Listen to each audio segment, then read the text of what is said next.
Now to a notorious hacker who's been busted. He's accused of plotting to pull off the biggest ever theft of credit and debit card information ever, including stealing an astounding 130 million credit and debit card numbers.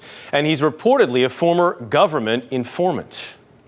Albert Gonzalez called his credit and debit card theft ring Operation Get Rich or Die Tryin'. On Monday, the Get Rich part of that scheme died as federal agents indicted the super hacker in what's being called the largest identity theft case in U.S. history. The 28-year-old Gonzalez allegedly broke his own record for identity theft when he and two unnamed conspirators were charged with stealing more than 130 million credit and debit card numbers from three corporate giants.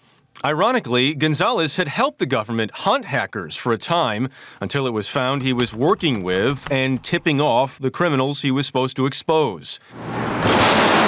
Already in jail under a 2008 indictment for corporate hacking, Gonzalez now faces up to 35 years in prison and $1 million in fines if convicted. And joining us now is Eric Schurenberg, editor-in-chief of CBSMoneyWatch.com. Eric, good to see you. Hi, Jeff. Thanks for being with us. A lot of people see this and they say, am I a victim? So if you're out there, if you're wondering whether it's him or some other perpetrator, how do you figure out if you are a victim? Well, most states have rules that that if you have been compromised or might have been compromised, the card provider has to tell you. But in the meantime, you ought to check your credit card You have statements. to be vigilant. You have to be vigilant. Check it religiously every month. If you're online, check it more often than that. And if you see a dispute that seems, if you see a charge that seems a little strange, call the credit card issuer and tell them you didn't make that purchase. And save your receipts as well. I think that's always good practice. Do all this stuff as you go along. Now, in the future, this is looking back now, in the future, how do you protect yourself? In the future? Looking ahead as you make new charges. Oh, okay. Well, first of all, use common sense. If someone calls you, never give your credit card out to someone who calls you. The bank doesn't need to check on your credit card. Common They sense. know the number already. Use bank ATMs rather than ATMs at convenience stores or other places like that. The security is going to be a little bit better there.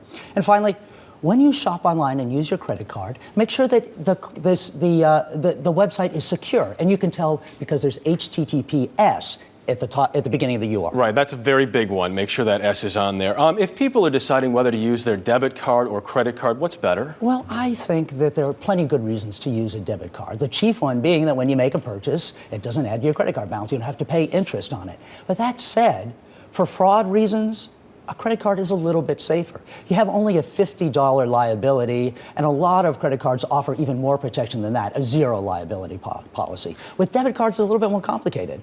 You only get that $50 liability protection if you alert the credit card issuer within 2 days of the fraud. At some point, you think, despite the dangers, the credit card might even be safer than paying cash? I think that's true, yes, because there are cases in which if the thing you buy doesn't work or something like that, you have some protection built into your credit card. When people think about this potentially happening, and granted it does not happen to everyone, what's the worst case scenario? Well, the worst case would be if this information is combined with other information about you to create identity theft. That is the nightmare scenario, where criminals get a hold of enough information to start to open credit card accounts in your name. You might not find out about that for months, and that could be a real nightmare. And the best case scenario is it doesn't even happen, so stay vigilant. Eric Schurenberg from MoneyWatch.com. Appreciate your time this morning. My pleasure, Jeff.